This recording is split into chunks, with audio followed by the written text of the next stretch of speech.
Hasan and Andrew Tate had a debate, and it was probably one of the worst I've ever seen, if not the worst, simply because of how badly it was conducted and how they just carried themselves throughout it. I dislike both of these people.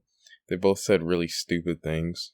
I didn't even decide. I realized yesterday that I can actually, genuinely, right now, nothing is stopping me from becoming Batman. Nothing. I have a Batcave.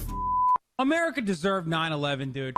I'm saying it. And funnily enough, they're considered to be on different sides of the political spectrum. Andrew Tate's more seen as this like alpha male, sigma male type of character, and Hasan is a leftist streamer who's seen as a socialist, which we'll get into later. But Andrew Tate sort of burst onto the scene, and people have been essentially calling him the new version of the alt-right pipeline, quote unquote. And because of that, more left-leaning streamers have been sort of trying to counteract him, at least in my view, by debating him. Now, we saw a debate between him and XQC, where XQC pretty much was kind of erratic. It seemed all over the place. It wasn't a very good debate. This one was awful, too.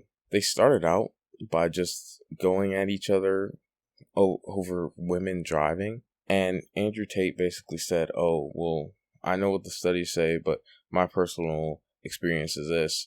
And should my personal experience outweigh statistics? And Hasan's argument was, oh, well, the statistics outweigh your personal experience, so you should. So basically that, and they just went back and forth and back and forth and back and forth for the first 10 minutes. And then when one of the moderators called him out on it, was like, hey, you guys are just going over the same thing over and over and over again. His chat, Hasan's chat, started acting like, oh, he's just meat riding, bro. He's meat riding. It was so ridiculous. Like, you can clearly tell that these people are not engaging in a good debate in any way, shape, or form. Like, it's clearly dumb. Then we had this fun little moment from Hasan. It down, and you've prepared a bunch of notes, etc. I have no notes whatsoever. I'm a dumbass. I don't know anything I'm talking about. I'm simply here to learn from you. Yo, can we stop with the sarcastic shit and just have an actual No, I'm literally, but that's the truth. Bro, you're being so sarcastic though. Like, why are you being so sarcastic? Like, I'm not. I'm literally. Bro, you just come on. I'm asking questions. And look, again, don't think that Andrew Tate is like the smartest or the coolest guy in the world. Like, I pretty much consider him a joke. And Hasan's really trying to mess with him, so he can't really admit to it. But at the same time, you can't claim that you're debating somebody, right? And that you made them run away when you're acting like this. Like, anybody would be like, oh my God, can you stop? If you were acting like this during a debate. That's just how it is. Hasan went on to then claim that Andrew Tate's Hustler University was an MLM. It's boring. So let's move on to something fun. Let's get the tempo up. I've just told you about HU. We do have an affiliate program. You can find out more on CobraTate.com. Yeah. It is. So it is a multi-level marketing scheme. Got it. I just wanted to figure out if it was truly a pyramid scheme. It would be inappropriate of me to assume that it's a pyramid scheme without having you explain it. Which he didn't have any evidence for. I don't have any evidence. It does seem fishy. Just look outside looking in. I did the same thing yesterday. Outside looking in, it just seems so fishy. Like, why do I need to pay for your course to get all this knowledge? And of course, when Hasan asked him about it, he's like, you need to buy the course to know, which on a level does make sense, because if you're selling a course and somebody asks for the course instructions for free, well, people watching aren't going to buy it because they already know the stuff, which he should have said, and he never does. It's really stupid. So that debate was really bad, and they had a second round, and it got posted today.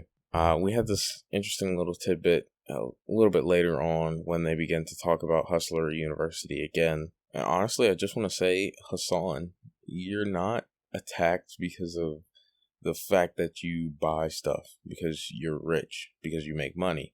It's because you are a socialist, right? And people view socialists as like, they think everybody should be poor. And I actually defended Hasan on this point. This is like the only time I've ever spoken out in defense of Hasan. I was like, well, technically, from the values that I was able to find like on the internet, and it might not be what Hasan has said in the past, but I can't go through every stream. Like, there's nothing against them owning personal things, right? And I don't really delve into socialism enough to be like, oh, well, actually, it says in like page 37 of the Communist Manifesto, which means that it translates over to socialism that you can't be rich or whatever, right? I've never dove into that. I've never even actually read the Communist Manifesto, funnily enough, and I don't think most people have, but that's a whole nother subject for a whole nother day. To throw in also, a lot of people haven't actually read 1984, and you can tell by how they reference it, but it's a good book. Okay, let me actually get back on subject. These debates really highlight the problem with debates, especially over on like YouTube and Twitch. What really goes on is that these people have these audiences that come in with a bias. Like everybody in Hasan's sort of area is like, oh, okay, so Andrew Tate is a misogynist, quote unquote. Andrew Tate is, negative towards women. Andrew Tate has a negative impact on young boys. Andrew Tate is part of the new alt-right pipeline. And Andrew Tate fans are coming in and they're saying, oh, Hasan is a champagne socialist and he doesn't really stand for his views. Oh, Hasan is a traitor to America. Oh, Hasan is such an idiot. Oh, Hasan is such a liar. Just stuff like that. And you come into these debates and you just yell at each other. And no points really get really dissected. And then you just run around in circles and then you run around in circles. And at the end of the day, nothing really gets accomplished conversation-wise. Like, all you really accomplished was just talking. Like, all the whole time. That's all you did. Like, congratulations, I guess, if that's what you really wanted. People just put way too much stock into these debates. I remember back when the Sam Cedar, Ethan Klein, Steven Crowder stuff happened. I was sitting there like, wow, that's pretty stupid. What did you accomplish there? Like, yeah, Steven Crowder doesn't want to debate Sam Cedar, but you don't want to debate Steven Crowder. Talking about Ethan Klein, like you just proved that oh my God, so many S's. Steven Crowder is scared of Sam Cedar, but you're also scared of Steven Crowder. So what does that say about you? Like you couldn't debate him yourself, and I don't agree with a lot of 90% of the things Steven Crowder says. I mean, go watch his video about Black James Bond. That's something I don't agree with, right? And it's just all these things. Again, just the flawed nature of debates online in general. It's just when you debate, you're really not trying to convince the other person, right? You're trying to convince the audience, okay? But what happens is on the internet, people get so radicalized so easily that it's hard to convince anybody of anything unless you just have this really bad showing. Like, I'll bring up the Destiny versus JonTron debate, where JonTron just had a lot of weird points, and he brought up, like, the great replacement theory, basically saying that, like, all white people were going to be a minority, and Destiny was like, oh, well, why is that a problem? And JonTron just came out of that debate looking not so good.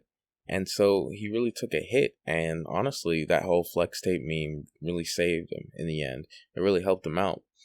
And the way people are reacting to Andrew Tate right now, it seems like he might need that sort of flex tape type of thing. Now, his core audience is still behind him, but he's sort of getting public, I don't want to say favor, but public favor works. Public favor is sort of shifting away from him right now, and it was never all the way on to him. You know, a lot of bread tubers were already against him, already thought that he was an idiot.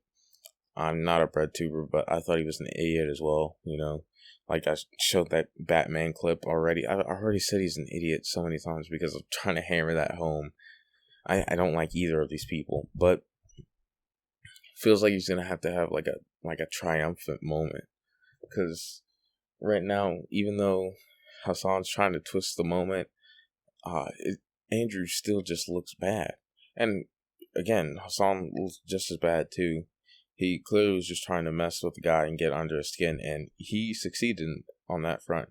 Like, he was definitely annoying Andrew, which doesn't seem like a hard thing to do, honestly. But I just want to end this off by saying that, again, this just proves how futile arguing over the internet is. Whether you're doing it in comment sections, whether you're doing it like these guys, no matter what. And even me, if I see a comment that I disagree with, I'll reply with, because A, I enjoy reading your comments, and if I disagree with something, I feel like I should say it because you took time out of your day to write that opinion. But at the end of the day, my goal is to just say, oh, okay, you think this, well, I think this. It's not to put anybody down or anything. And thankfully, as far as I know, nobody's interpreted it that way. But it feels like, again, in these debates, people are just trying to put each other down so much that they're not focusing on, hey, here are my points. Here's why you should agree with me. And yeah, that's pretty much what I'm just going to leave you guys off with. Don't do internet debates. Bye.